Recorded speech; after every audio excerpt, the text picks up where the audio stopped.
Buenas tardes. Antes que nada, muchas gracias por estar viendo este video. Espero sea de su agrado. Este video, junto a las otras dos ponencias que los compañeros van a presentar, pertenecen al tercer coloquio de Arte Mística y Profecía de la Ibero. Quiero dar las gracias a Diana Jaramillo por la iniciativa, por invitarnos a presentar estas ponencias online para que no se pierda el diálogo, ¿verdad? Más que hacer una introducción, quisiera entrar de lleno a leer el escrito. Mi escrito se llama La música como mística y profecía. Básicamente hay dos intenciones del por qué este título. La primera intención, es digamos, tratar de honrar en este tercer coloquio de arte mística y profecía que hacemos. Lo fundamos tres profesores, ¿no? Servidor, la maestra María del Sol, el maestro José Luis Camacho. Entonces la idea es honrar un poco esta triada de arte mística y profecía. La segunda intención es darle un tratamiento más allá de lo estético a la música, porque regularmente se le piensa en un término exclusivamente estético. Es obvio que así debe ser, ¿verdad? Porque es una manifestación artística, pero la idea aquí es buscar indagar si es posible que la música tenga una significación mucho mayor o más profunda para la conciencia humana en términos espirituales, ¿verdad? No solo estéticos, culturales o ideológicos. Las dos definiciones que van a estar ahí flotando, ¿verdad? La primera va a ser sobre lo místico, ¿no? No me voy a meter tanto en el debate de qué puede o no ser lo místico. Vamos a definirlo como la apertura de la conciencia humana a la presencia de lo divino, ¿no? O la búsqueda de la apertura de la conciencia humana a lo divino, ¿no? Puede haber distintos grados de tal apertura, ¿no? A veces hay quien dice que la apertura o la búsqueda de esta apertura ya es lo místico, la experiencia de esta apertura o la elaboración sobre esta apertura son los tres ingredientes que comportarían lo místico. Lo otro es lo profético, ¿verdad?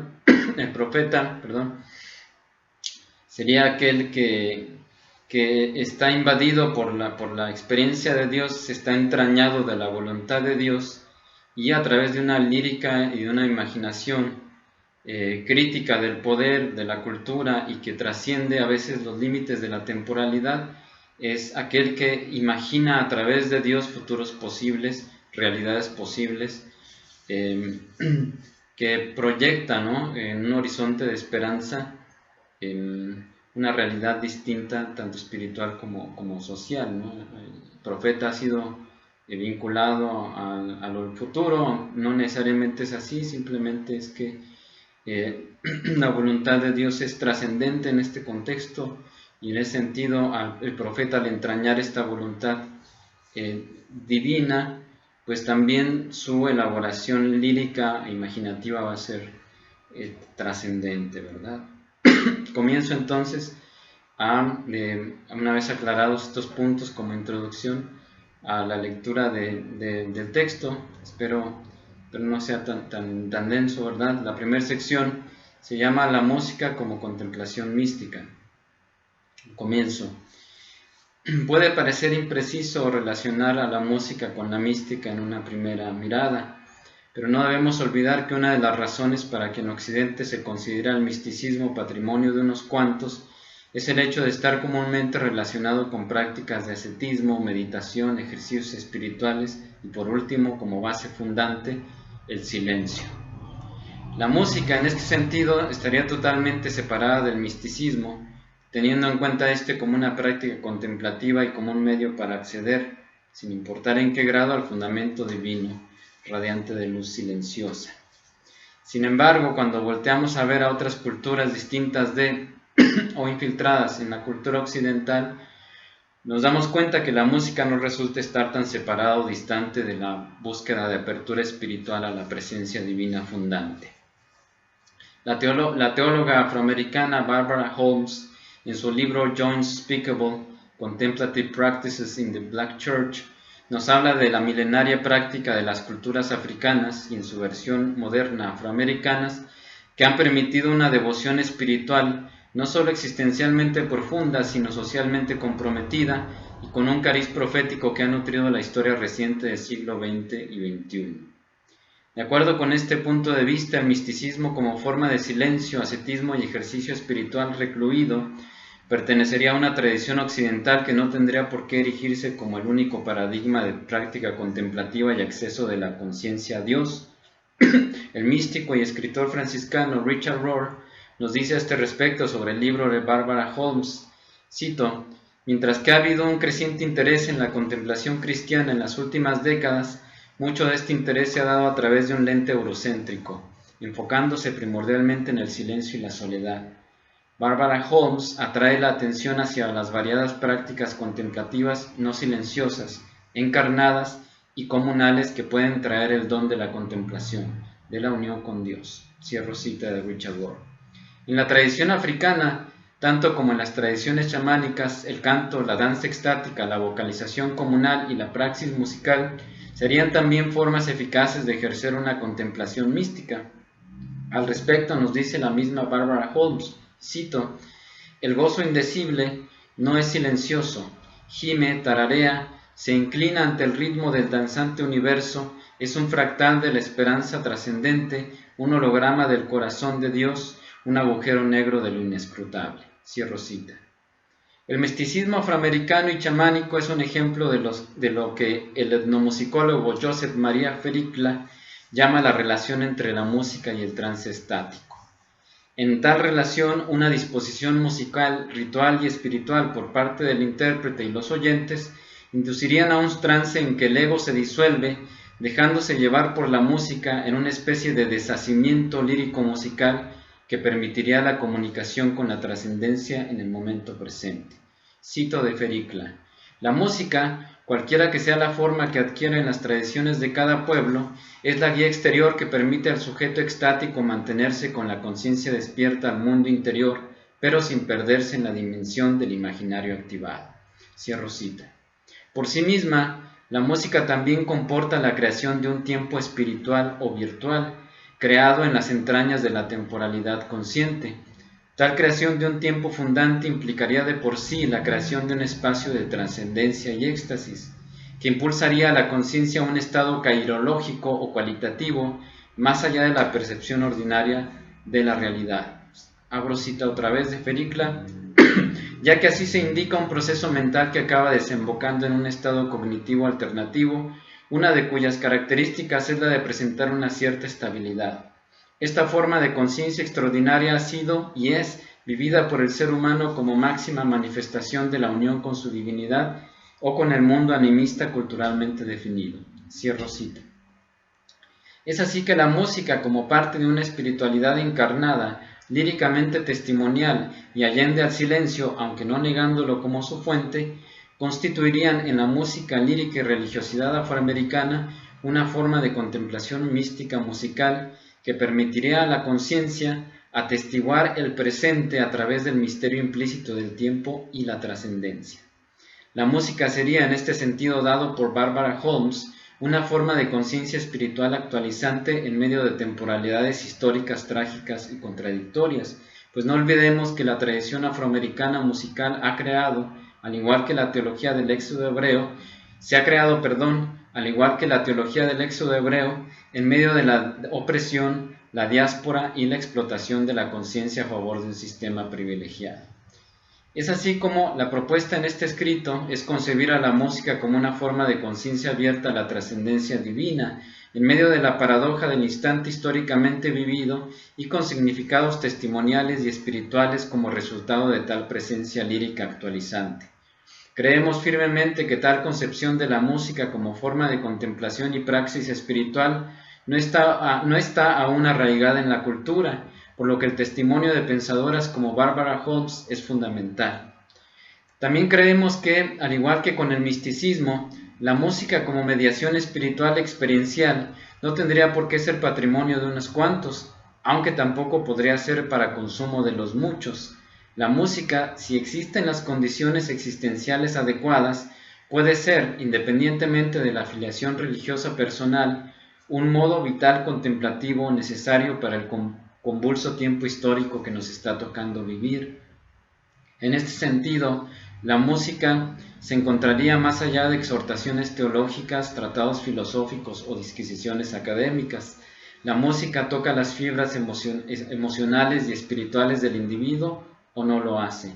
Y el resultado de esto, como en toda experiencia trascendente, depende mucho de la entereza ética del sujeto y la disposición de su mundo de vida y cultura.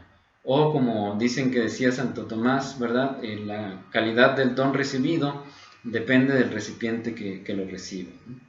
Vale la pena terminar esta sección con el testimonio experiencial de la misma teóloga Barbara Holmes, y abro cita: el ritual fue bastante inspiracional, el cantante extremadamente diestro en su arte, todos los presentes disfrutaron de la música, pero había algo más. En medio del culto, un cambio imperceptible ocurrió de tal modo que el culto pasó de su intención de acción litúrgica al de habitar la trascendencia. No hay otra forma de describir este cambio más que el decir: algo pasó. Durante este tiempo sagrado, el perpetuo desasosiego del corazón humano quedó enmudecido y transformado en una morante presencia. El tiempo brilló y se puso en pausa, deteniendo su habitual ritmo implacable, y el orden del culto dejó de ser prioritario para aquellos cautivados por el gozo inexplicable. Cierro cita. A continuación, dos breves ejemplos de la música como contemplación mística y como labor profética: el lamento blues y la doxología jazz. Esta sección se llama Lamento blues, doxología jazz, Reverend Gary Davis y John Coltrane. En su canónico estudio La imaginación profética, el especialista en teología del Antiguo Testamento, Walter Brueggemann, nos dice que una de las formas en que los profetas de la Biblia ejercieron su ministerio profético fue el de la lamentación. Jeremías, junto con los Salmos, es el paradigma de este tipo de labor y ministerio, alertando a través de su lírica trágica y casi apocalíptica a los integrantes de la comunidad para contemplar la desolación espiritual y la muerte del ser humano debido a las condiciones reinantes.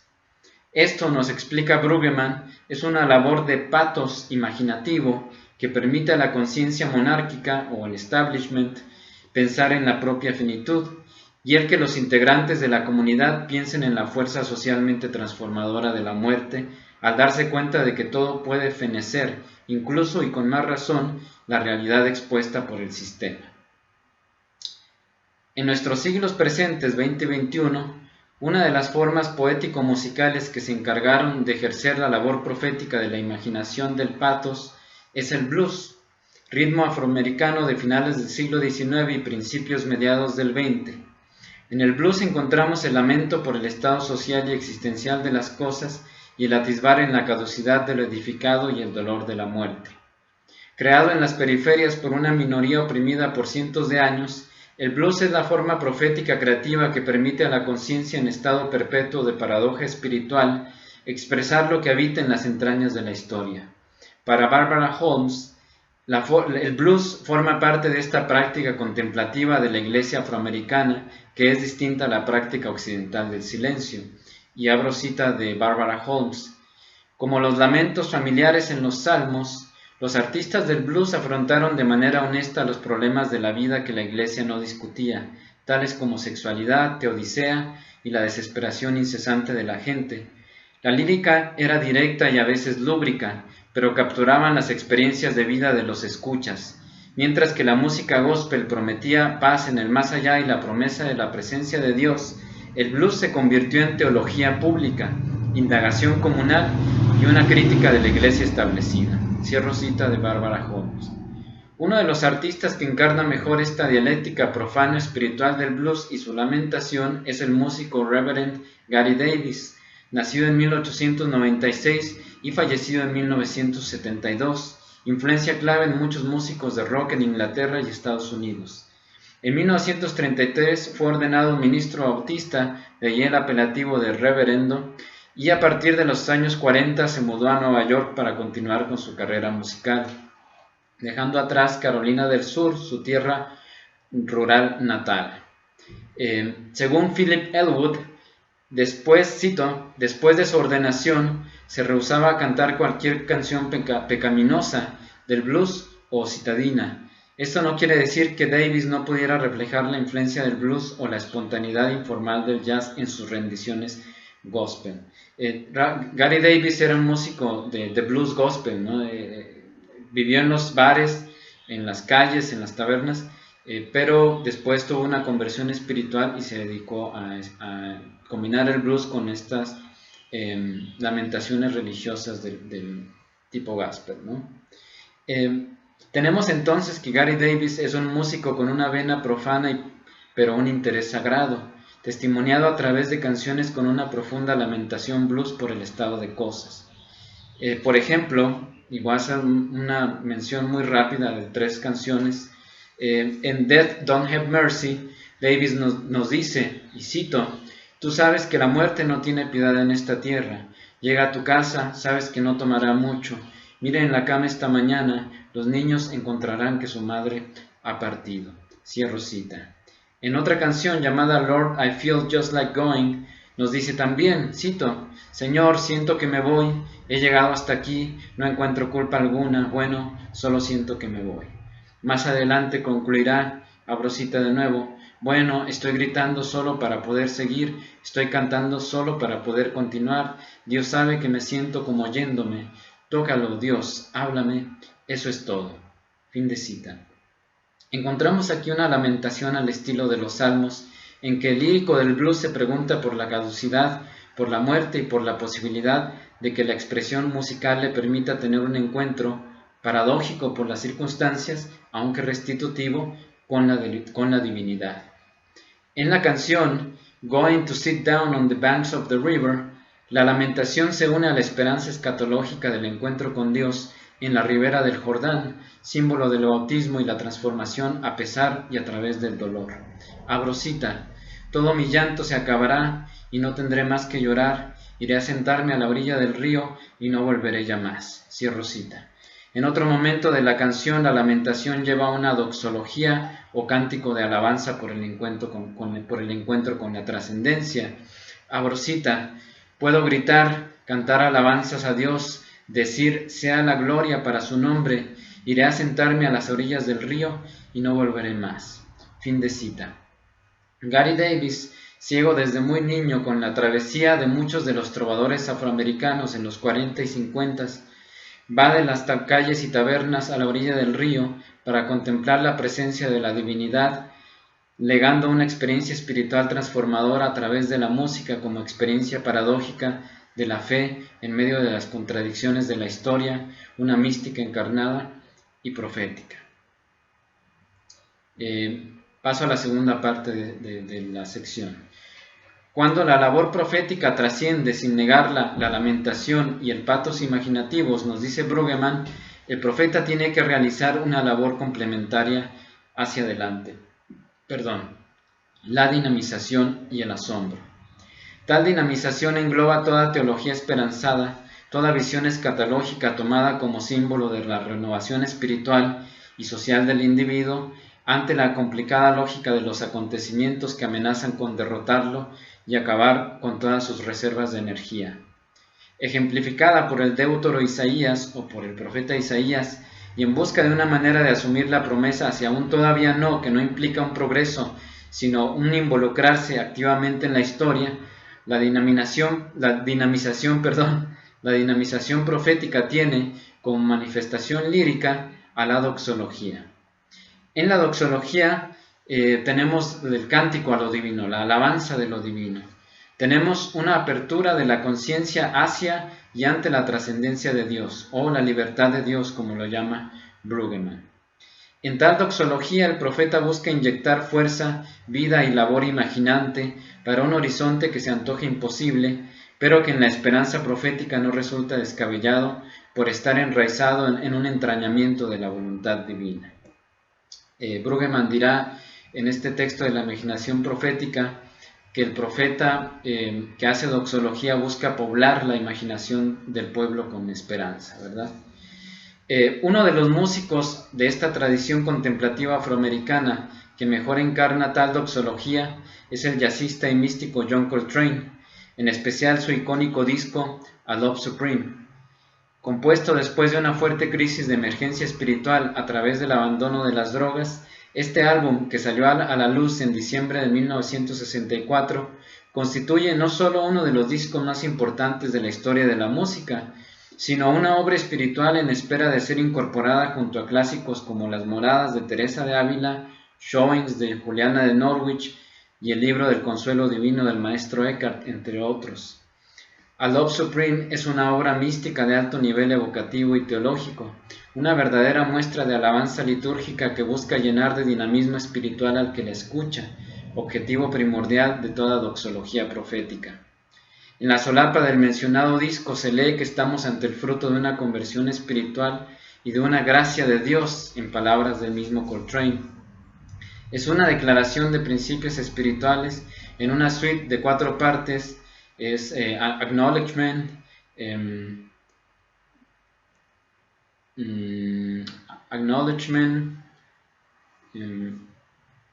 Restitution, Persons y Psalm. Una suite de 4 partes con una fuerte evocación de la recitación religiosa. Por ejemplo, la primera canción Acknowledgement, repite 3 notas que son Fa, Sol sostenido y La sostenido, que significan A Love Supreme. Al final de la canción, John Coltrane repite el mantra continuo A Love Supreme, A Love Supreme, A Love Supreme. Esto nos recuerda a la díkara sufi de la mística musulmana. La díkara es una práctica de la remembranza del nombre de Alá, la remembranza mística, rítmica del nombre de Alá, para ponerse en contacto con la divinidad. Seguro John Coltrane era conocedor de esta dinámica y la va a incorporar a esta obra, ¿no? Y termina con la interpretación de la canción, la última canción llamada Psalm, que es una traducción sonora o una narración musical de un poema doxológico que incluye en la contraportada del disco. Es muy importante, muy interesante, porque lo que hace John Coltrane es escribir un poema y la forma en cómo estaría recitado el poema, si alguien lo lee, son las notas que utiliza en el saxofón para interpretar la última canción de este disco de A Love Supreme. Entonces tenemos otra vez esta repetición o esta imitación del mantra, ¿no? de la incantación, de la oración a través de la música jazz, ¿no?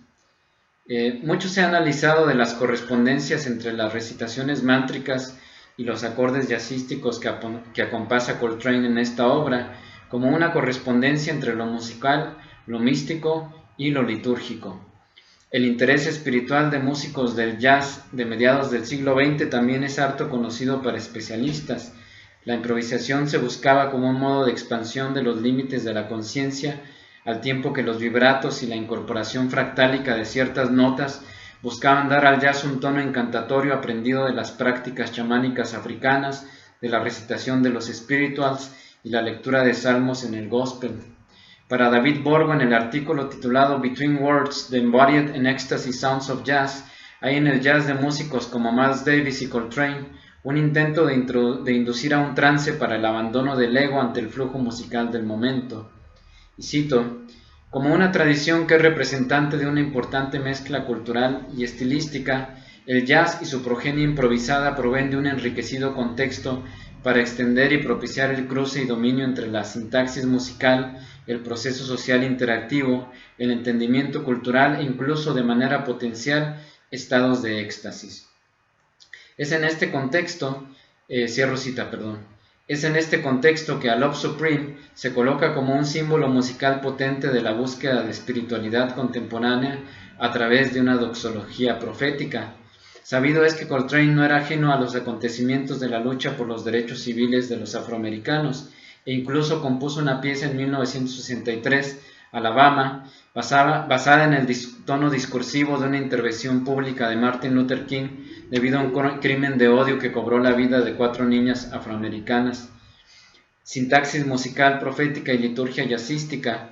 En la música de Love Supreme tenemos una alabanza a la presencia de Dios en las paradojas del presente histórico, de tal manera que junto a la oscuridad de los acontecimientos, una energía vital musical dota de una contemplación mística a la escucha, acompasándose frenéticamente a la emergencia espiritual de un John Coltrane que busca la santidad en la música y la contemplación mística en el ritmo.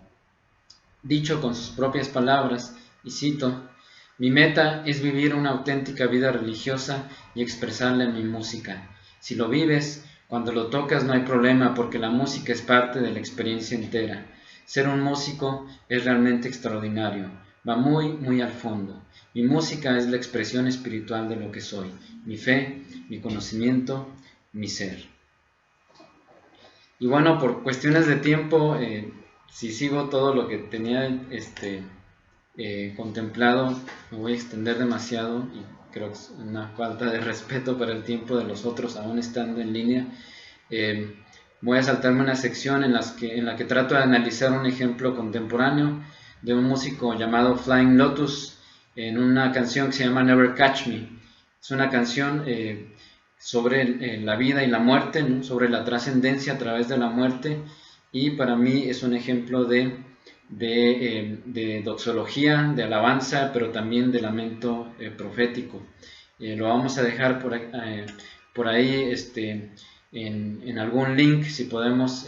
Voy a incluir unos links de las canciones y de los artistas que mencioné. Voy a saltarme a la conclusión. Antes de leer la conclusión, quiero decir que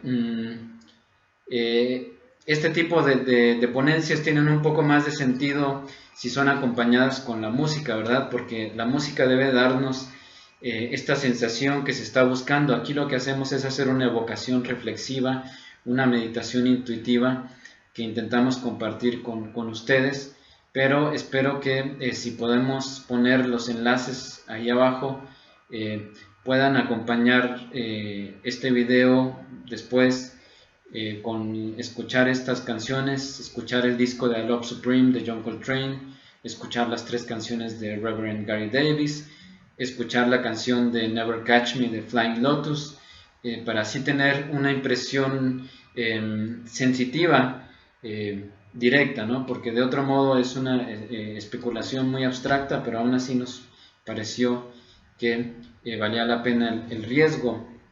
Entonces, lo que se intentó fue demostrar que más allá de Occidente hay otras formas de prácticas místicas, de prácticas contemplativas, y que en la tradición afroamericana esta práctica contemplativa no es silenciosa, no es solitaria, sino al contrario es encarnada, es musical y es comunitaria, ¿verdad?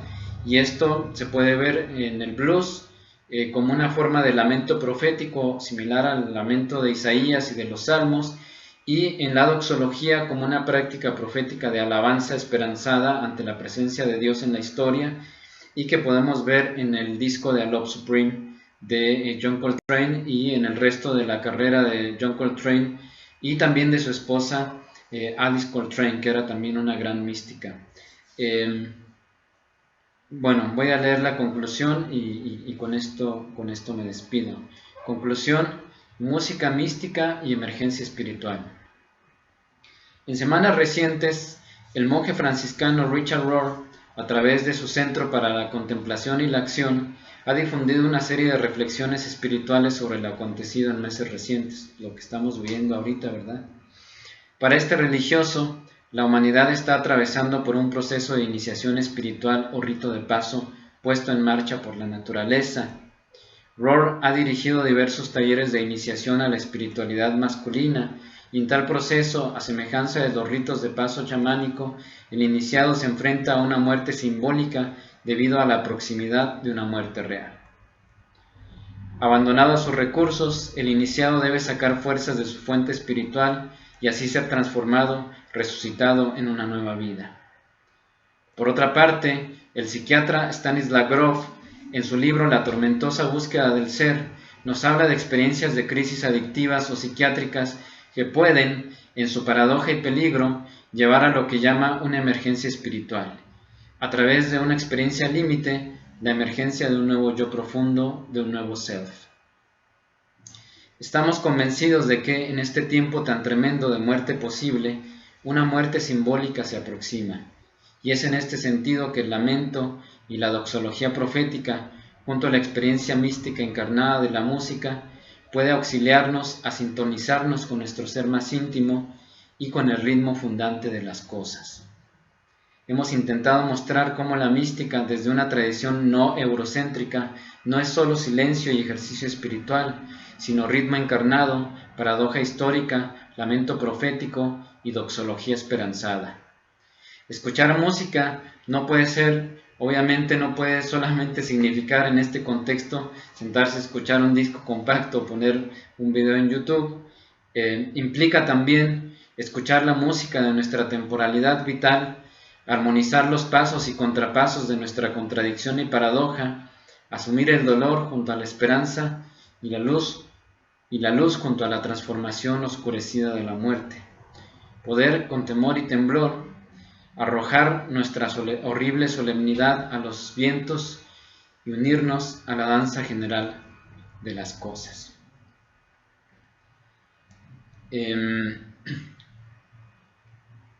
Bueno, y un poco abusando de, ya son 30 minutos de, ya verán los editores si lo quieren dejar fuera o si no, está bien. Esta es una coda, ¿no? Como un encore. Hice la traducción del poema de A Love Supreme que John Coltrane incluye en la contraportada de su disco y que corresponde a la cuarta canción de este disco, que es la interpretación sonora de este poema. Se llama Un amor supremo. Voy a leérselos para compartir esta doxología. Haré todo lo que pueda para ser digno de ti, oh Señor. Todo se reduce a eso. Gracias, Dios. Paz. No hay otra cosa. Dios es todo. Ayúdanos a remediar Ayúdanos a remediar nuestros miedos y debilidades. Gracias, Dios. En ti todas las cosas son posibles. Lo sabemos. Dios nos hizo de tal modo. Mantén tu mirada puesta en Dios. Dios es, siempre ha sido, siempre será, sin importar lo que pase. Es Dios. Él es amable y compasivo. Es lo más importante el que yo te conozca. Palabras, sonidos, expresión, hombres, memoria, pensamientos, temores y emociones, tiempo, todo está relacionado, todo hecho de uno, todo hecho en uno. Bendito sea tu nombre. El pensamiento ondula, el calor ondula, todas las vibraciones, todos los caminos conducen a Dios. Gracias, Dios. Su camino es tan amable, tan lleno de gracia, es misericordioso. Gracias, Dios. Un pensamiento puede producir millones de vibraciones y todas ellas van de vuelta a Dios. Todo lo hace. Gracias, Dios. No tengas miedo. Ten fe. Gracias, Dios. El universo guarda tantas maravillas. Dios lo es todo. Su camino es tan maravilloso. Pensamientos, actos, vibraciones, etc. Todos regresan a Dios y Él los limpia a todos. Él es lleno de gracia y misericordioso. Gracias, Dios. Gloria a Dios. Dios está tan vivo. Dios es. Dios ama. Sea yo aceptable ante su vista. Todos somos uno en su gracia. El hecho de que existimos es reconocimiento de ti, oh Señor. Gracias, Dios. Dios limpiará todas tus lágrimas. Siempre lo ha hecho, siempre lo hará. Búscalo cada día, en todas las formas busca a Dios cada día. Permítasenos cantar todas las canciones a Dios, a quien toda alabanza le es debida. Alabad a Dios. Ningún camino es fácil, pero todos regresan a Dios. Con todo compartimos a Dios. Todo lo es con Dios, todo lo es contigo. Obedece al Señor, bendito sea. Todos venimos de una sola cosa, la voluntad de Dios. Gracias, Dios. He visto a Dios y he visto lo impío. Ninguno puede ser más grande, ninguno puede compararse a Dios. Gracias Dios. Él nos restituirá. Siempre lo ha hecho y lo hará siempre. Es verdad. Bendito sea su nombre. Gracias Dios.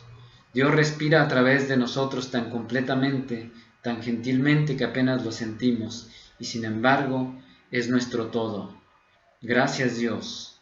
Júbilo, elegancia, exaltación, todo de Dios. Gracias Dios. Amén. John Coltrane, diciembre de 1964. Y bueno, muchas gracias. Hola a todos, estamos en la transmisión del coloquio de Profecía Mística y Literatura. Estoy muy agradecido con Tere Sevilla por haber mantenido el entusiasmo del coloquio, Diana Jaramillo por la idea de transmitirlo vía YouTube y bueno, obviamente a todos mis colegas que siempre están tan entusiasmados por participar. No sé exactamente este año si estoy encajando en la parte de profecía o en la parte de mística, creo que es en la parte de mística, pero cuando me pidieron el tema quise revisitar a un personaje que tendría que ser más importante en las universidades jesuitas y quizá tengamos ahorita una urgencia de revisitar, es Teilhard de Chardin. ¿Por qué revisitar a Teilhard de Chardin? Bueno, por múltiples razones, no solo por el papel que jugó en el plano científico, sino también por el papel que jugó en el desarrollo del pensamiento teológico del siglo XX y las repercusiones que podemos notar en la teología de nuestros días. La vida de Teilhard es una gran aventura, es muy difícil no romantizarla y también es muy difícil contraerla, sintetizarla. Voy a tratar aquí de hacer un breve resumen de la vida de Teilhard para después pasar al punto que quisiera abordar sobre Teilhard como un místico. Si nos pidieran enumerar a los grandes místicos del siglo XX, es posible que a nuestra mente vinieran nombres como Thomas Merton, como Edith Stein, como Simone Weil, como Patrice Latour-Dupin. Tenemos nuestros casos mexicanos, están las dos Conchas, ¿no? Concha Hermida y Concha Urquiza. Pero quizás en ese recuento más de uno dudaría en poner a Teilhard como un místico. La mayoría lo reconoce más como un científico, como un jesuita muy notable por su labor como paleontólogo, pero muy pocos van a tratar de meterlo en la categoría de místico. Entonces voy a tratar de clarificar mi postura de por qué Teilhard sí es un místico. Entonces, bueno, hay mucho material sobre la vida de Teilhard. Afortunadamente es una vida muy bien historiada. Están sus propios escritos como testimonio del hombre que fue, y hay una multitud de cartas que se conservan dirigidas a colegas jesuitas como Auguste Valençon, otras a su prima Marguerite Chambord, otras a Jean Mortier, que fue su asistente al final de su vida, al padre Janssens, general de la compañía. Entonces, bueno, hay mucho material con que trabajar la vida y el pensamiento de Teilhard.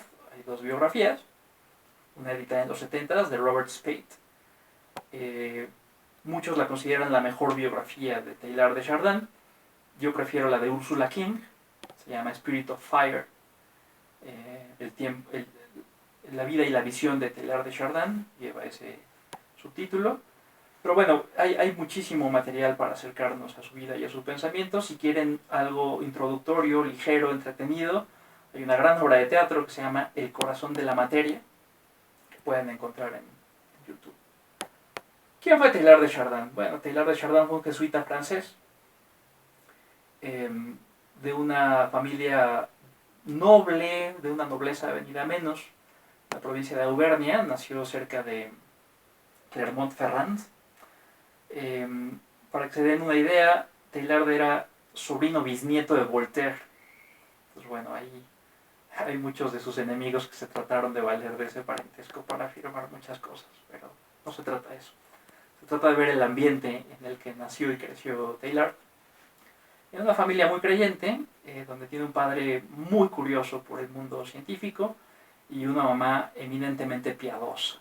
Entonces, muchos biógrafos han tratado de ver la doble vocación de Teilhard como jesuita y como científico a partir del testimonio de sus padres. Como haya sido, Teilhard fue un niño muy inquieto, era el tipo de niño que coleccionaba fósiles, mariposas, que le gustaba clasificar todos sus descubrimientos en el jardín, en el bosque, en las caminatas con su padre, etcétera, etcétera, que eso eventualmente le llevó al mundo de la ciencia, que a principios del siglo XX pues estaba en un estado de convulsión muy interesante, sobre todo por las recientes teorías en las que la teoría de Darwin ocupa un lugar primordial.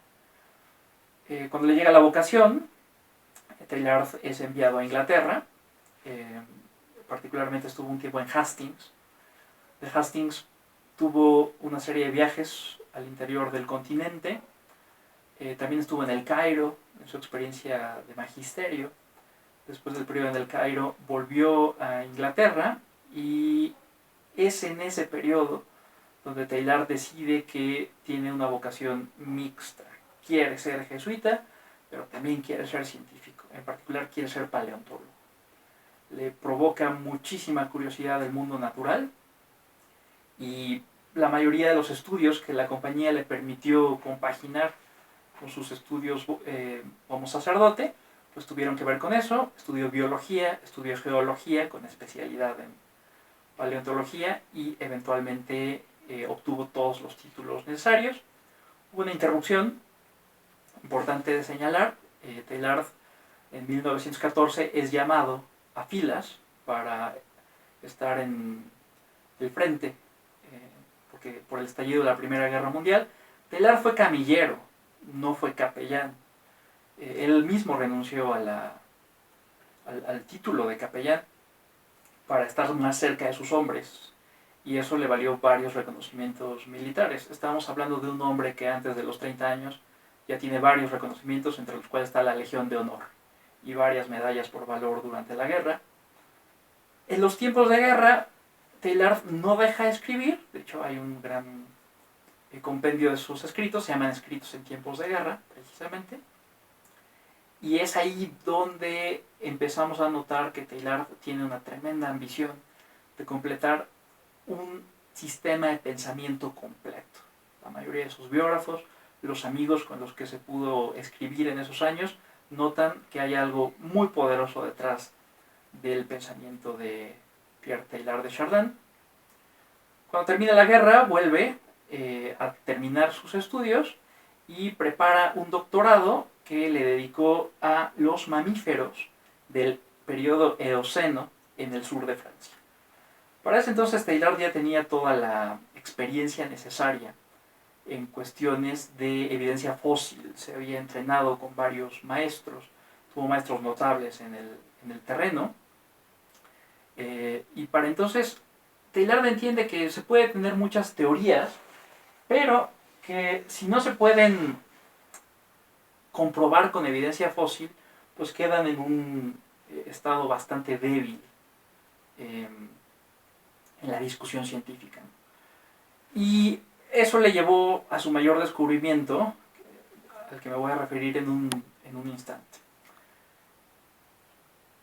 Se vuelve un personaje público cuando empieza a dictar una serie de conferencias en varios institutos científicos en Francia. Es en una de esas charlas donde Teilhard se empieza a meter en problemas. Una afirmación suya sobre el pecado original y la filtración de un texto donde hablaba del mismo problema y que no estaba destinado a publicarse, encendió las alarmas dentro de la Compañía de Jesús, pero sobre todo en la curia del Vaticano. Teilhard se hizo de un enemigo muy poderoso, se llamaba Merry del Val, y Merry del Val llevó el caso al Vaticano y desde entonces se volvió un personaje sospechoso. ¿Por qué sospechoso?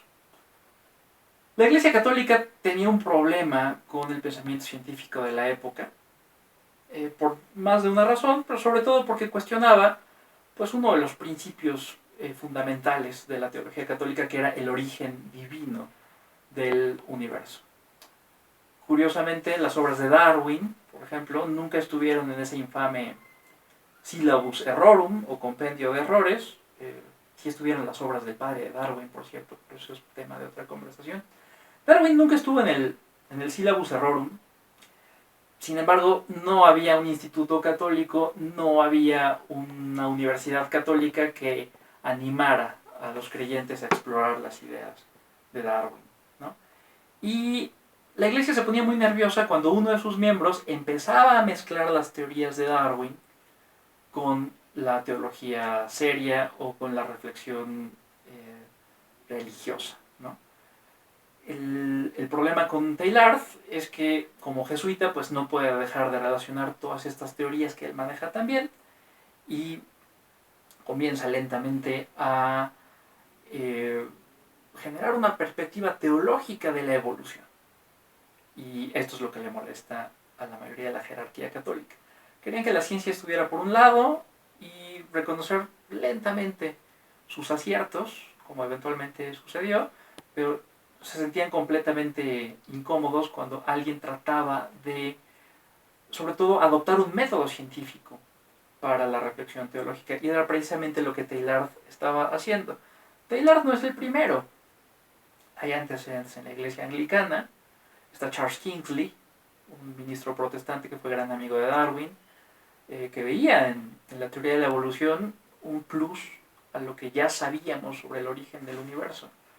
Hay algunos intentos en el mundo católico previos a Teilhard, tímidos, limitados, varios de ellos en España, por cierto, pero ninguno que se acerque a la tremenda ambición de Teilhard de poder compaginar una teoría tan compleja como la de Darwin con la teología católica.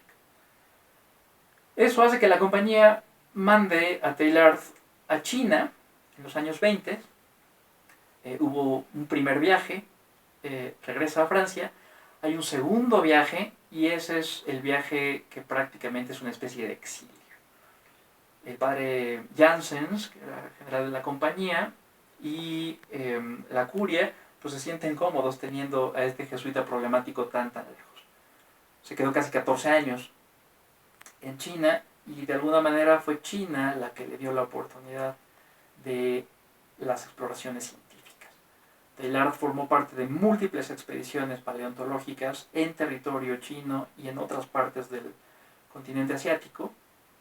Y cuando la misma compañía no se lo permitía o no le daba los recursos, eran instituciones, eran museos, eran universidades europeas las que invitaban a Teilhard a la expedición. Hay una muy famosa, al desierto de Gobi, capitaneada por un norteamericano, Roy Chapman Andrews. Teilhard fue parte de esa expedición y esa expedición fue la primera que encontró huevos de dinosaurio. Entonces, bueno, ahí encontramos como el nexo que tiene Teilhard con todos estos descubrimientos apasionantes de la época.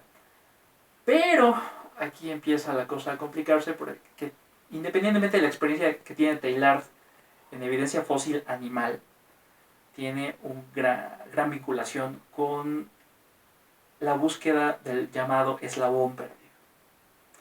Teilhard quiere encontrar restos de un homínido en fase pre-neandertal, ¿sí? Que conecte los restos que para entonces ya se conocían de ancestros muy anteriores al neandertal, pero en esa brecha casi no había registro fósil de homínidos y Teilhard quiere encontrarlo.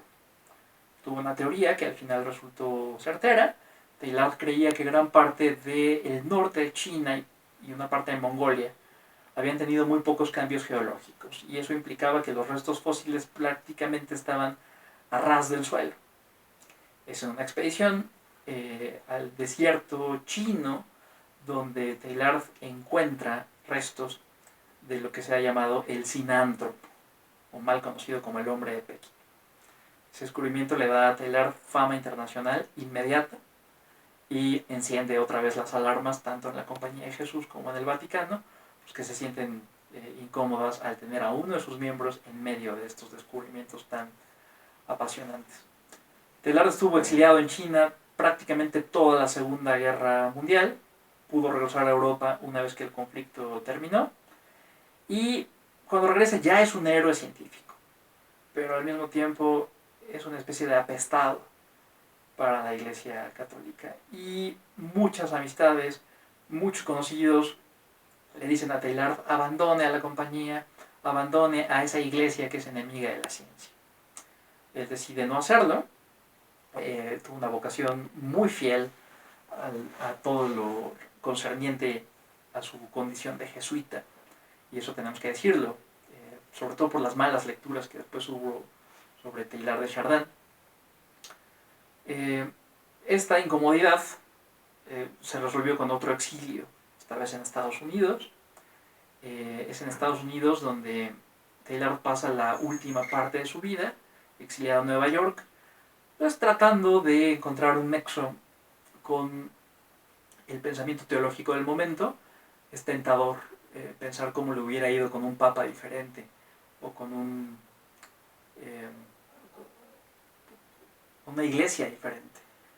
Pero bueno, la que le tocó fue bastante hostil, y es una encíclica de Pío XII la que remacha la discusión, cuando Pío XII condena cualquier intento de meter en la reflexión teológica un método evolucionista. Teilhard tuvo que lidiar con esa decepción. Prácticamente los últimos años de su vida son los más tristes, porque pues él no encuentra el momento ni el espacio para publicar las obras donde él resumía su pensamiento y su cosmovisión. El más importante se llama El fenómeno humano. El fenómeno humano no pudo ser publicado en vida de Teilhard, y bueno, Teilhard murió a la espera de que esos documentos pudieran salir a la luz. La mayoría fueron post-mortem, porque prácticamente se le prohibió hablar de Cristo. Podía hablar lo que quisiera de Darwin y de la evolución, pero no podía hablar de Cristo, no podía hablar de la relación de una cosa con la otra. Y a eso nos lleva el dilema principal de esta charla. ¿Cuál es el fin de la evolución? ¿Qué es la evolución? ¿Es una fuerza? ¿Es una tendencia? ¿Es un mecanismo? ¿Es una serie de reglas? ¿En qué consiste la evolución? ¿Qué hace que una criatura termine teniendo formas tan caprichosas y que se diferencie dramáticamente de otra que comparte espacio y tiempo con ella? Obviamente estoy pensando en los dinosaurios. ¿Qué hace que este dinosaurio parezca una especie de pavo gigante y esté totalmente acorazado? ¿Qué hace que este dinosaurio, a pesar de tener estas garras tan terribles, sea un herbívoro? ¿Sí? ¿Y qué hace que otro herbívoro esté completamente armado y acorazado y con esta cola con picos? Es decir, ¿qué es lo que lleva a los organismos a desarrollar formas tan específicas, tan caprichosas? ¿Es un movimiento siempre hacia adelante? ¿Es un movimiento siempre hacia la mejora continua? No lo sabemos. Hay una idea interesante que tiene que ver con la ballena. Todos los descubrimientos paleontológicos implican que la ballena tuvo antepasados terrestres. ¿Por qué volvió al mar y tener finalmente esta forma? Alguien podría ver ahí involución. Es decir, ahí alguien podría ver un camino hacia atrás. Alguien podría decir que la ballena retrocedió al volver al mar, pero Teilhard diría que no. Teilhard diría que esta forma magnífica, dinámica, que tiene la ballena hoy día, pues responde a un movimiento siempre ascendente. ¿Qué podría darnos luces para encontrar la verdad? Bueno, es una cuestión de perspectivas. Todas las teorías posteriores a Teilhard implicaban que la evolución pues no tenía una dirección particular, porque no había una conciencia detrás de la evolución que la llevara a un punto específico. Es decir, la mayoría de los darwinistas y neodarwinistas posteriores a Teilhard dirían, bueno, las características de los seres, la belleza, la agilidad, lo que conocemos como ventajas adaptativas, pues no son más que productos residuales. ¿Residuales de qué? Pues de dos procesos: selección natural y selección sexual. La mayoría de las criaturas tienen una serie de características que provienen de esos dos ejercicios de discriminación, la selección natural y la selección sexual, pero tendríamos que considerar todas esas características como residuales porque no hay una conciencia, porque las fuerzas que controlan al universo no son morales, al menos así se expresarían la mayoría de los científicos y de filósofos posteriores a Teilhard. Bueno, Teilhard no creía esto.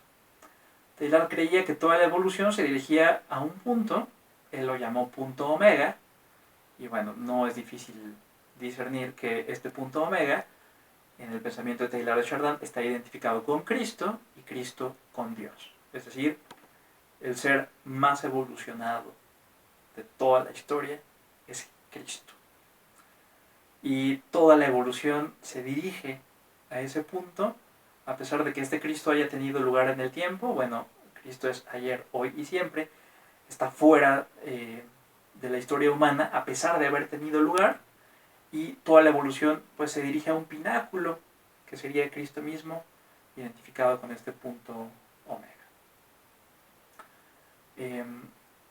¿Cómo lo trató de afianzar Teilhard? ¿Cómo trató de barajar esta idea de manera eficiente? Bueno, en este libro que ya he mencionado, se llama El fenómeno humano. En el fenómeno humano, Teilhard trata de explicar cómo todas las criaturas gestionan. ¿Gestionan qué? Todo. Tiempo, energía, masa, gestionan recursos, gestionan todo aquello que les ayuda a mejorar su condición, partiendo de la supervivencia y ascendiendo hasta la conciencia.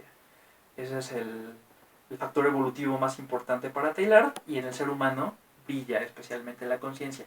¿Conciencia de qué? Bueno, conciencia del entorno, conciencia de sí, y en el pensamiento teilhardiano, pues conciencia de algo que le sobrepasa. Y esto es interesante. Los animales, por ejemplo, gestionan su energía de una manera muy particular. Pueden pasar periodos muy largos de inactividad, llámese hibernación o mero descanso. Estoy pensando en los felinos, por ejemplo, estoy pensando en la cantidad de horas diarias que duerme un gato, un león o un tigre. Pero bueno, ese descanso está en orden de que cuando tengan que desplegar toda su energía, específicamente en el acto de cazar, ¿vale? Pues, bueno, haya un balance entre lo que necesitan para sobrevivir, pero no pasan de ahí y no van generando más características que aquellas que están dictadas por la selección natural y por la selección sexual. ¿Por qué el ser humano es diferente? Bueno, el ser humano es diferente porque puede gestionar estos recursos, puede almacenarlos y puede hacerlos cada vez más complejos, sobre todo al generar herramientas. El ser humano genera herramientas y las herramientas están dedicadas a la resolución de un problema complejo. Esa resolución de problemas complejos pues, nos ha llevado de las cavernas al espacio exterior en menos de 10.000 años. Entonces, ahí nosotros encontraríamos a un ser muy concreto cuya conciencia de su entorno, conciencia de sí y conciencia de aquello que le sobrepasa, pues tiene oportunidad de acercarse a este punto omega de una manera muchísimo más eficiente. Sería interesante esta discusión si tuviéramos otras especies igual de inteligentes que nosotros. Sabemos que hay especies muy inteligentes, pero bueno, no presentan al grado humano la resolución de problemas complejos y la generación de herramientas. Entonces, en el pensamiento teilhardiano hay una serie de cuestiones interesantes que tienen que ver con esta gestión. ¿A dónde nos va a llevar el siguiente paso evolutivo? ¿A dónde nos va a dirigir todas estas fuerzas que tienen detrás una conciencia que les sobrepasa? Es decir, en una filosofía de corte más escolástico o en una filosofía de corte tomista, pues todo esto se resolvería con la existencia de un motor inmóvil que está detrás de todo este proceso. En el caso de Teilhard es una explicación un poco más compleja y tiene que ver con lo que te acerca y lo que te aleja a este punto omega. Y ahí es donde podemos encontrar el vínculo de Teilhard con algún tipo de mística. La vida mística, sobre todo la vida mística cristiana, tiene una serie de pasos reconocibles. Si tú consultas un tratado de mística tradicional, vas a encontrar siempre 3 tipos de fases, aunque después obviamente puede haber más, pero se reconocen principalmente 3 fases. Una fase purificativa, donde la persona pues se da cuenta de una serie de defectos que le atan, que le limitan, que le hacen errar el camino, que lo descrean, que lo llevan a un estado en el que no están al 100% de todas sus capacidades espirituales, ¿no? Pues bueno, ese periodo purificativo o purgativo podría ser un primer paso necesario para alcanzar algún tipo de vida mística. El siguiente paso, antes del periodo unitivo, pues tiene que ver con ya una especie de revelación de esto que me sobrepasa, tiene que ver con un dominio ya de todo aquello que en el periodo purificativo yo fui eliminando, pero que todavía no es total, que todavía no es completo, que todavía no alcanza la altura de lo que podríamos llamar místico. En el último periodo, que ya sería el periodo unitivo, el ser y esto que le sobrepasa, pues ya están ligados casi de manera indivisible. Obviamente, mientras la persona esté en la Tierra, mientras esté en esta realidad física, pues va a tener una serie de limitaciones, pero queremos pensar que al momento de la muerte, pues ese periodo unitivo ya es total. Teilhard nunca lo propuso así. Teilhard, en otro texto que se llama El fenómeno espiritual, habla de 3 movimientos que podríamos empatar con los periodos de la vida mística. Al primero, Teilhard le llama centración. Y es un concepto muy interesante porque tiene que ver un poco con el magis ignaciano, tiene que ver un poquito con el ser más.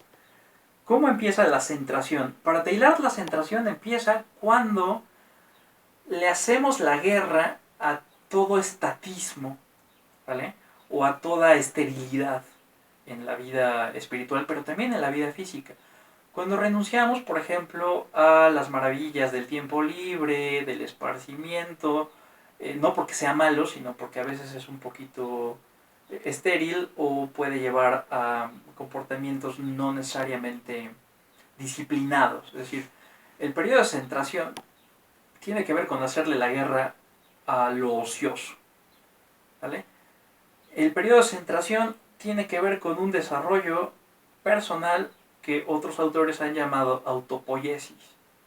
Es decir, el individuo identifica una serie de cosas, de personas, de situaciones, de lugares que le limitan, que le mantienen atado, que le impiden emprender el vuelo. Entonces, en el periodo de centración, los seres tratan de mejorar su condición, bueno, a partir primero de una reflexión de aquello que les limita y después con una serie de acciones que les lleven a esta autopoiesis. Si todo terminara ahí, no podríamos hablar de ninguna especie de altura mística o de contacto místico porque está muy centrado en la persona, está muy centrado en el individuo.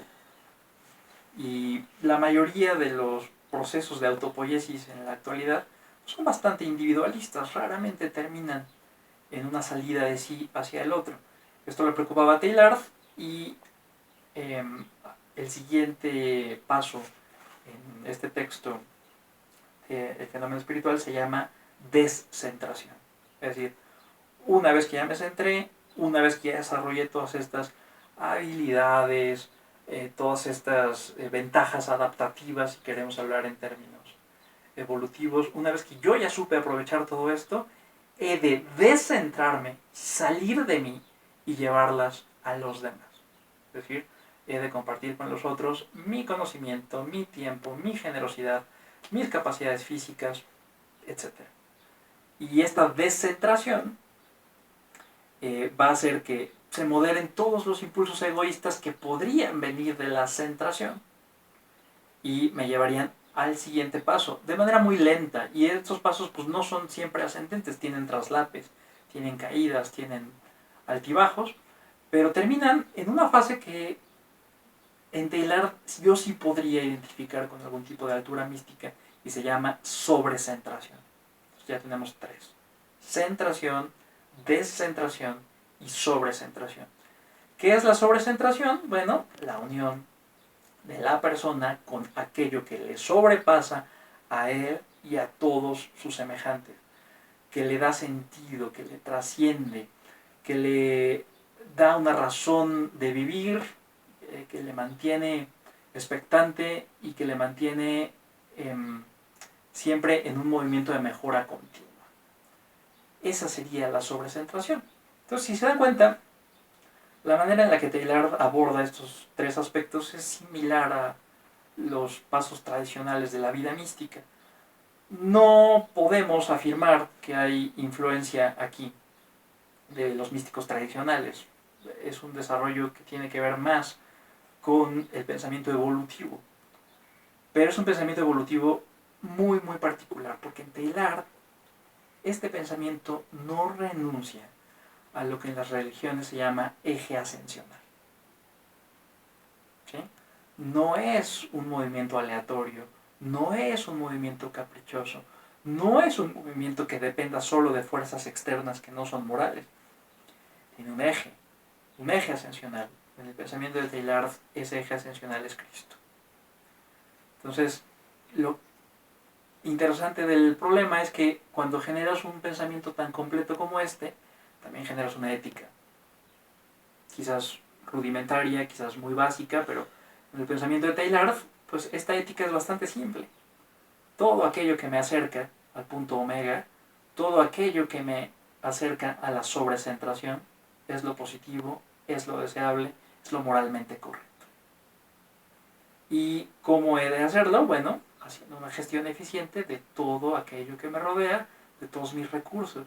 Ahí pueden entrar cosas tan vulgares como el dinero. Por ejemplo, el dinero es una fuerza, el dinero mueve cosas, pero si no hay una conciencia de lo bueno y lo malo que puedo hacer con el dinero y cómo el dinero me puede ayudar a crearme o, en el peor de los casos, a descrearme, no va a haber una gestión eficiente del dinero. Lo mismo con el trabajo, es algo un poquito más noble, ¿no? El trabajo puede crearme o descrearme. Las relaciones pueden crearme o descrearme. Es decir, todo aquello que yo voy experimentando es una oportunidad de llegar a esta sobrecentración, de acercarme a Omega. Entonces, las malas lecturas de Teilhard, creo, son aquellas que renuncian voluntariamente a este eje ascensional. Teilhard se percataba de esto desde un principio. Los injustos ataques que ha recibido Teilhard de Chardin a lo largo del tiempo tienen que ver con esto. Lo acusan de panteísta, lo acusan de distraer a los creyentes de cosas muy concretas al hacerlas muy vagas. Pues la verdad es que no es cierto. Teilhard se percataba de esto desde el principio. Hay una carta posterior a la Primera Guerra Mundial a uno de sus amigos, Auguste Valençon, y Teilhard mencionaba: sé que corro el riesgo de agrandar el cosmos y eclipsar a Dios. Y él mencionaba: tratar de moderar ese movimiento expansivo será una cuestión de prudencia cristiana. Teilhard fue un orador muy hábil. Cuando le habló a los científicos, supo contener de alguna manera alguna serie de conceptos que podrían resultar incómodos para los científicos. Pero cuando habló a los creyentes, Teilhard nunca ocultó que este eje ascensional tenía nombre y apellido y se llamaba Jesús de Nazaret. Entonces creo que las malas lecturas de Teilhard tratan de hacer decir a Teilhard algo que él no dijo, o tratar de hacer que Teilhard renuncie a ese eje ascensional al que sabemos nunca renunció. influenció poderosamente a varios teólogos del Concilio Vaticano II. Se nota en algunos pensadores un poquito más recientes, en Leonardo Boff, en May, por ejemplo, en algunos movimientos ecologistas. Se nota mucho la influencia de Teilhard, y ahí es donde podríamos notar la correcta lectura de las ideas teilhardianas o la incorrecta lectura de las ideas teilhardianas. Hay que ser muy hábiles también para entresacarlas. ¿Por qué Teilhard se apagó en las academias? Es otra cosa interesante. Hubo un boom teilhardiano a finales de los años 60, principios de los 70, sobre todo cuando la mayoría de sus obras completas salieron a la luz. En las universidades jesuitas hubo círculos Teilhard, por ejemplo, para discutir sus ideas. Alguna parte de la comunidad científica también se entusiasmó en algún momento por las ideas de Teilhard de Chardin, pero el avance de la física cuántica y el avance de la genética dejaron a Teilhard de lado. ¿Por qué? Porque el esfuerzo de la física cuántica y el esfuerzo de la genética iba más en consonancia con la idea de que estamos controlados por una serie de fuerzas que no tienen nombre, que son anónimas, que no son morales, que son aleatorias. Entonces yo creo que por eso una parte del mundo científico empezó a ver a Teilhard pues como rancio, como anacrónico, y una parte del mundo religioso pues también lo consideró incluso ingenuo, y eso se me hace una profunda injusticia. Hoy es un muy buen momento para revisitar a Teilhard, es un muy buen momento para replantear algunas ideas. Él estaría observando con muchísima curiosidad lo que está sucediendo en nuestros días. Creo que Teilhard tendría una lectura positiva de la pandemia, en el sentido de que es un obstáculo que eventualmente vamos a superar y que nos está poniendo en marcha. Nosotros somos testigos de los esfuerzos científicos por encontrar una vacuna, por encontrar el método que nos lleve a la menor cantidad de víctimas posibles, pero también ha habido un cuestionamiento interesantísimo sobre si la pandemia va a generar en el común de los mortales, y no nada más en el mundo científico, algún tipo de autopoiesis. ¿Seremos diferentes cuando todo esto termine? ¿Habremos aprendido algo cuando todo esto termine? ¿Habrá una especie de transformación una vez que podamos salir a la calle, o las cosas van a seguir como siempre han sido? ¿No? La decisión la tenemos nosotros, y esa es otra cuestión. Independientemente de que no haya involución en el pensamiento teilhardiano, el hombre es libre de escoger. Recorrer estos pasos voluntariamente, pasar de la centración a la descentración, a la sobrecentración, o hacer todo esto a un lado.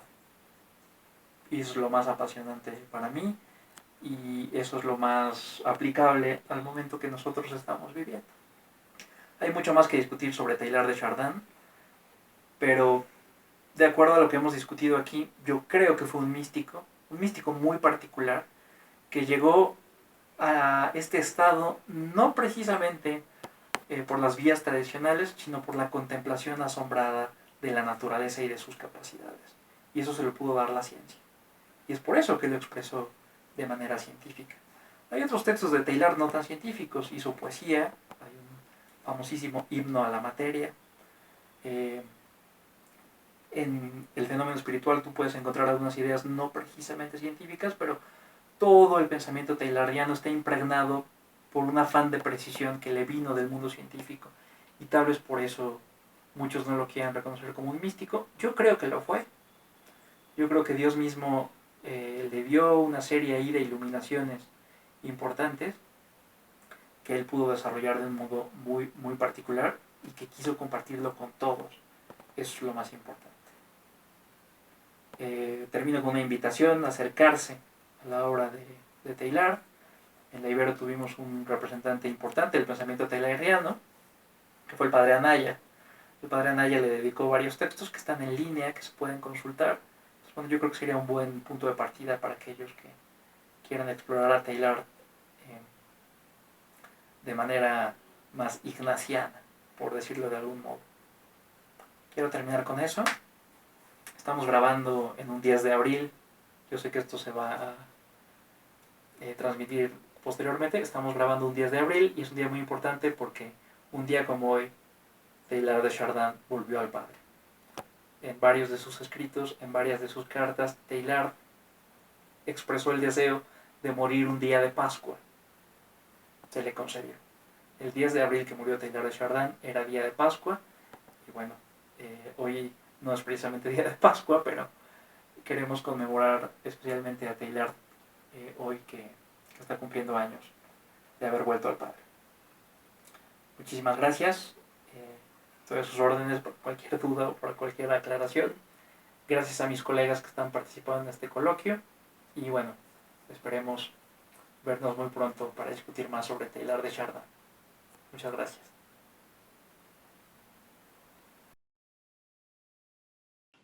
Hola, saludos a todos. Soy Narda Isabel Flores, estudiante de la licenciatura en Literatura y Filosofía en la Universidad Iberoamericana Puebla.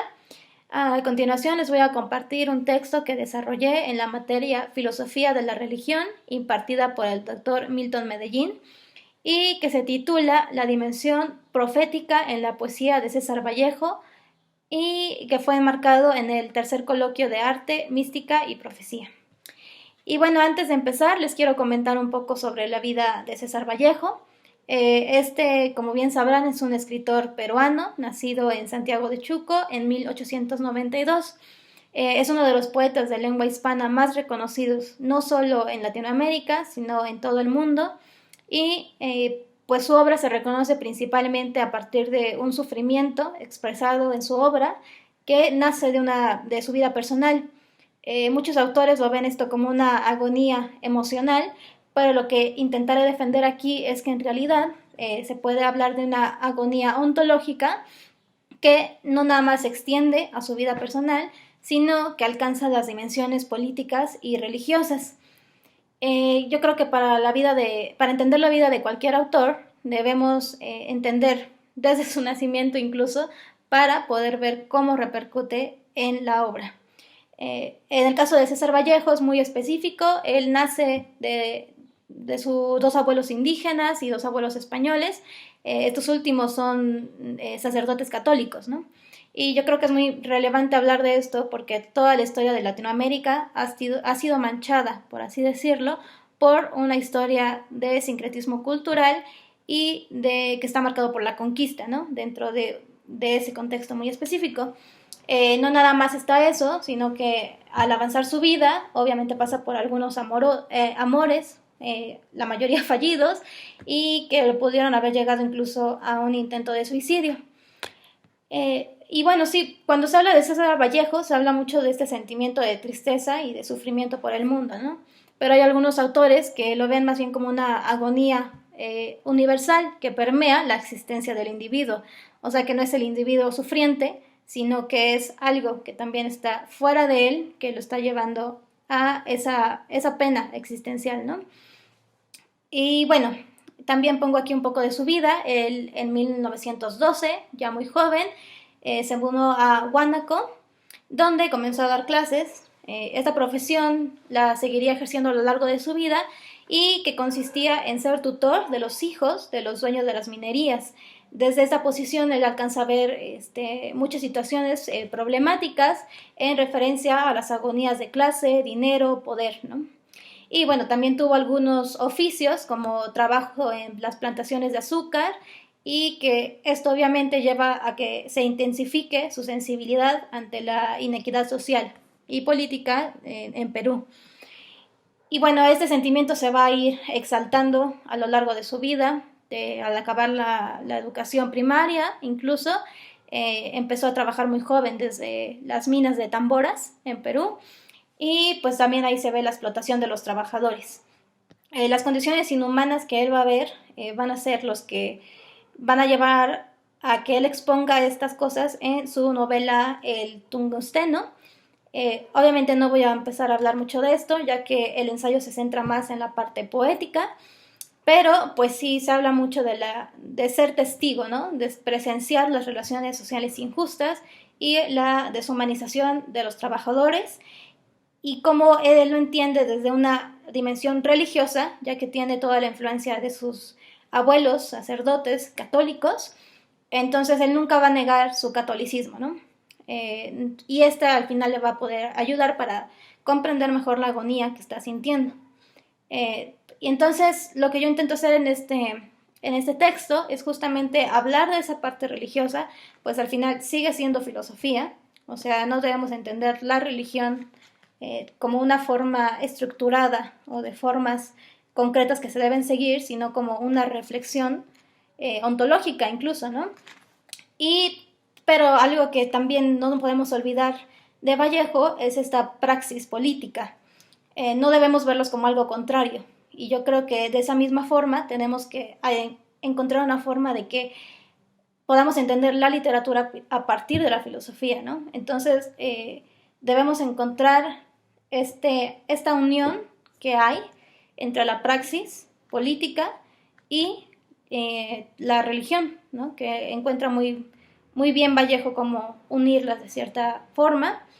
Y bueno, Vallejo sí encontró en la religión una forma de autoexplorar sus sentimientos, pero también siempre volteó a ver a la política como una forma de llenar los vacíos de praxis que no le brinda la religión. O sea, no es algo contrario, sino como formas complementarias de un ser, ¿no? Y pues al final ya de su vida pues llegaría al marxismo y lo vería como una solución plausible e inmediata para el sufrimiento. Incluso aún más que la religión, a cierto punto, como lo veremos más adelante en su obra poética. Y bueno, el poeta Juan Larrea, que sí me gustaría citar, al hablar de Vallejo, dice, y abro cita, esencialmente cristiano, en su verdad profunda, era César, el espíritu de profecía que te inspiraba.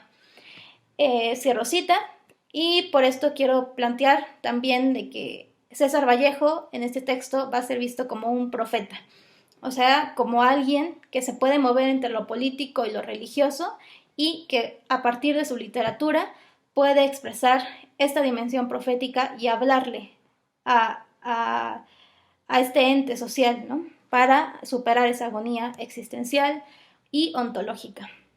Y bueno, voy a empezar a dar lectura y bueno, empiezo. Para entender la obra poética de Vallejo, debemos abordarla desde los 3 momentos que la determinan. La primera comienza en 1913 con la escritura de su primera colección de libros titulada Los Heraldos Negros, la cual es una obra de su juventud y aunque le ganó mucha atención, puede seguir siendo vista como una escritura ingenua, donde puede ganar la experiencia emocional y la visión individual de una metafísica basada en la retórica católica. Se retoman los temas de pérdida personal, su propia percepción del mundo, de la agonía, pero siempre retomando como recursos imágenes e iconografías religiosas, donde incluso en el poema que lleva el título del libro, Los Heraldos Negros, hay un desafío hacia Dios donde se le cuestiona sobre la violencia. En este libro no se puede visualizar la imaginación profética, puesto que no se propone ni se visualiza más allá de las metáforas para describir la insignificancia ontológica sentida por el poeta. Esto se demuestra en el poema titulado Espergencia, el último poema de la colección. Y abro cita. Hay un vacío en mi aire metafísico que nadie ha de palpar, el claustro de un silencio, que habló a flor de fuego. Yo nací un día que Dios estuvo enfermo. Cierro cita. Pero este punto de partida es una forma de exponer lo que el autor Walter Brueggemann, teórico de la filosofía de la religión, llama la conciencia monárquica, la cual podría ser definida como aquel aparato ideológico que es impuesto, y en estos poemas donde Vallejo deja expreso su reconocimiento de esa conciencia monárquica, el cual le da espacio para que sea, asimismo, desafiada. Los Heraldos Negros es entonces una primera forma de exponer la realidad vivida y, como es expresada por Vallejo, aún sin llegar a la imaginación profética. Hay un momento previo en el que el poeta, mediante su sensibilidad, ya está desafiando la conciencia monárquica. Es lo sensible de Vallejo, de su ser ante el mundo, lo que hace enfrentar esta realidad que la conciencia monárquica busca mantener bajo una burbuja. Regresando a su vida, en 1920, Vallejo participó en eventos que lo llevaron a autoexiliarse de Perú. Cuando viajó hacia Santiago de Chuco para la celebración de su santo patrono, donde explotó la violencia, donde murió un ciudadano a manos de la policía y 2 policías asesinados por la población enojada, a Vallejo se le reconoció como el incitador y fue arrestado. Pasado medio año en prisión, donde sufrió de violencia psicológica y física. Esto quedó expuesto en su segundo libro, titulado Trilce, de 1992. Este libro tiene nuevas propuestas sobre el lenguaje, empezando desde el título de este. Es una palabra creada a partir de la deformación de la palabra tristeza, y es el resultado sonoro, de la repetición continua de esta: tristeza, tristeza, tristeza. También se ha llegado a decir que es la unión de las palabras triste y dulce, aunque todavía se desconoce cuál de las dos puede ser la correcta. En ambos casos, Vallejo reconstruye la palabra de connotación negativa para encontrar nuevas formas de narrarla y significar la tristeza. Es por esto que Trilce representa la máxima expresión de la imaginación profética de Vallejo. Para Gruberman, Abrosita, es vocación del profeta mantener vivo el ministerio de la imaginación, sin dejar de imaginar y proponer futuros alternativos a aquel futuro que el rey desea encarecer como el único pensable. Cierro cita. En la colección se muestra una innovación, no solo del lenguaje, sino de las interpretaciones de la realidad, de lo vivido, y a partir de eso, nuevas formas ideológicas y culturales. La deconstrucción del lenguaje le sirve a Vallejo para nuevas interpretaciones sin precedentes para ser entendido. Su poesía debe ser comprendida en ese momento que se está leyendo, desafiando así al lector a descifrar una lectura sin códigos previos ni previstos, donde se necesita una lectura atenta y renovada. Esto quiere decir que el lector se deja afectar por una poesía que no le será fácilmente mostrada y que éste se sienta libre de entrar en espacios literarios desconocidos. Por eso, la innovación del lenguaje, la creación de nuevas palabras, el uso de neologismos, no significa únicamente un recurso literario, sino que es una forma de significar el lenguaje profético que debe ser creado a partir de imaginar nuevas realidades y nuevas formas de narrarlas. Es en el poema número... Es en el poema 65 donde se puede ejemplificar claramente esta imaginación profética convertida en lenguaje. Y les voy a leer un poco de este poema, que dice así: Me esperará tu arco de asombro, las tonsarudas columnas de tus ansias, que sacaban la vida. Me esperará el patio, el corredor de abajo con sus tondos y repulgos de fiesta. Me esperará mi sillón ayo, aquel bien cuijarudo trasto de dinástico, que para más no rezongado a las nalgas ataranietas, de correa a correhuela. Y cierro.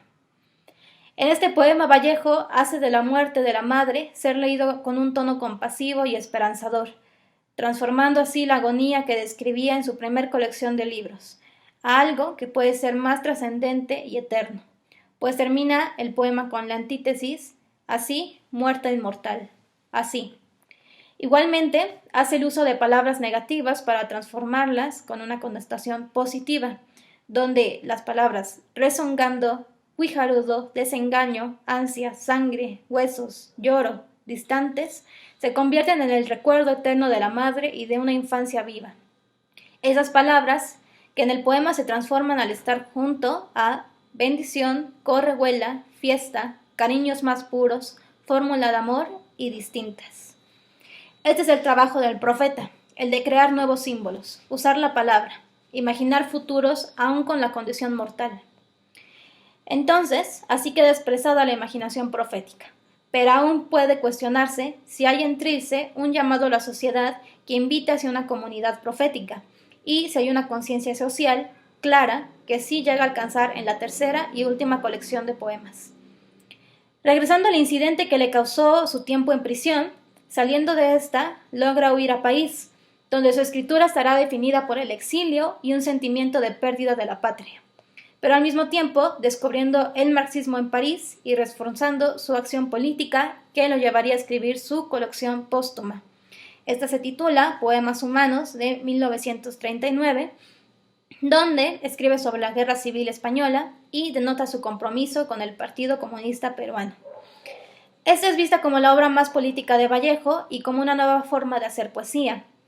Claro que Poemas Humanos está muy alejada de su primera colección, Los Heraldos Negros, puesto que esta se puede denotar un abandono a las referencias católicas para una creación literaria posicionada políticamente. Para Fofani hay opiniones diversas sobre el cambio en la obra de Vallejo, ya que algunos consideran que su poesía siempre giró en torno al cristianismo y otros piensan, que abandonó la religiosidad por el marxismo. Por eso es necesario regresar a la cuestión abierta que se propuso al principio. Vallejo se dio ante las coyunturas históricas, o es este libro, con el cual concluye su obra poética, una consumación de su tarea como profeta. En este libro, donde el poeta hace una fusión entre lo privado y lo público, entre el individuo político y el individuo artista, incluso se habla de una predicción de la propia muerte en el soneto titulado Piedra negra sobre piedra blanca, donde escribe, y abro cita: me moriré en París. Que Lola. Donde escribe: me moriré en París con aguacero, un día del cual tengo ya el recuerdo. Me moriré en París y no me corro, tal vez un jueves, como es hoy, de otoño. Cierro cita. Y aunque no murió en un jueves, sí fue en otoño, en París.